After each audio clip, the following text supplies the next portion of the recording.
Good morning, everybody. It's Deanna Sharon. My YouTube handle is Miss Married 11. I would appreciate it if you would like and subscribe to my YouTube channel. Hey, I want to talk quickly this morning about um, haters. I shouldn't say I want to talk about haters. What I really want to do, most times when you hear people discussing haters, they're usually telling you how to, get over your haters, how to laugh in your haters' face. Look, God's going to bless you in front of your haters, that kind of thing. Well, this morning I want to address the haters. Okay. So this is a public service announcement for haters this morning.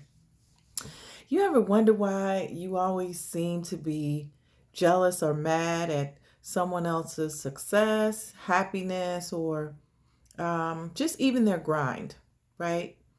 It seems like they know what they want out of life and they're doing it, they're getting it done, and you're mad. You always have something bad to say about something that someone else is doing and you're not doing anything. So in our society today, that is usually associated with being a hater. Well, this is what I want to say to you today, beloved.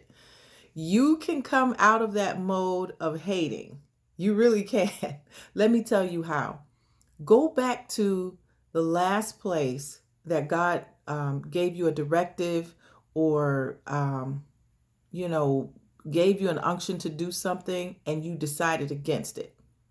God gave you, a direct order, if you will. Yes, I'm in the military. God gave you a directive and you know what you're supposed to be doing and you decide you don't want to for whatever reason. The work might be hard, or he might be calling you to a group of people to be a blessing to someone else, to be a blessing to community at large, and it's just not something you want to do for various reasons. Well, if I do what you ask me to do, God, then that means they're going to be blessed, or something good is going to happen for someone else, maybe that I don't care for or I don't like. Well, sometimes your blessing is tied to that. Your blessing is tied to obedience. So go back and look at the last place that you told God no, that you were supposed to say yes. Yes, I've got Bible on my side. I told you guys before, this is a faith-based channel. I am a Christian. So yes, I filter everything through the Bible. So I think about Jonah. Jonah had a directive from God. God told Jonah, I need you to go to Nineveh. I need you to tell these people that they need to repent. Their sin is great. It's come up before me and they need to repent or I'm going to destroy the city. Jonah ran from his assignment. You know why? Because he was a hater. The truth of the matter is, he says, I don't want to go there. Not because he was afraid, but if you read the entire book of Jonah, you find out it's because he had an inkling that the people, once they heard repent and that God was displeased, that they would repent and that they would turn and God would spare them. And that's not what he wanted for their lives. That sounds crazy, right? This was God's prophet. He didn't want to tell the people to repent because he actually wanted to see them destroyed instead of helped.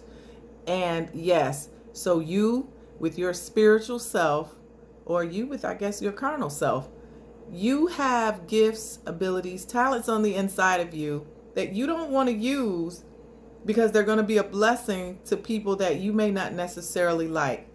Well, if that's the last place you told God no, that's where you need to repent and turn around. Obedience is better than sacrifice.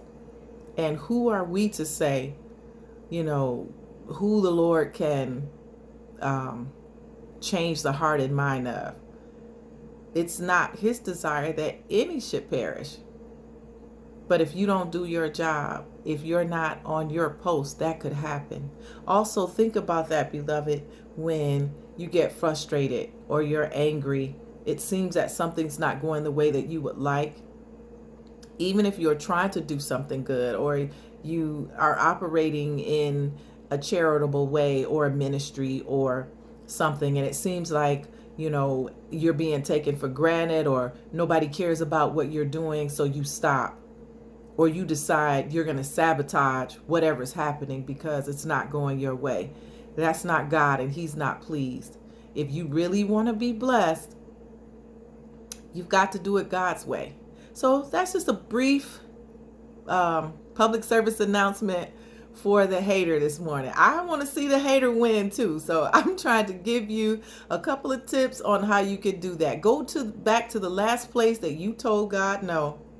Repent, turn, tell Him yes, and go and fulfill your assignment. Everything else that you try to do is going to be a lot harder until you turn and you do what God asks you to do. So yeah, you just may be a hater. If you're jealous that somebody else is doing well, or you're mad because you think, well, I live better than they do. I don't do X, Y, or Z, and I don't seem to be blessed the way they are. And it seems like they have more flaws than me and they're being blessed. Stop being a hater. Stay in your own lane. Do what God told you to do. And I promise you, beloved, it will turn around. So again, that's my public service announcement for the hater, because I want the hater to be blessed as well, right? We've all been there at some point or another where we've asked God, why are you letting Sally be blessed and not me? Why are you letting John do well and not me? God doesn't want to hear that. What He wants to hear is your yes. Tell the Lord yes. I'm not saying it'll be easy, but it will definitely be rewarding. And you will be on the path for the blessing, the favor, and everything that God has for you. Go back to the last place that you told God no, repent, turn, and give Him a yes. And you'll move from being a hater to being so busy about your Father's business that all you'll be able to do is concentrate on the task at hand. And you will find a blessing in that. All right. Be blessed. I'll talk to you later.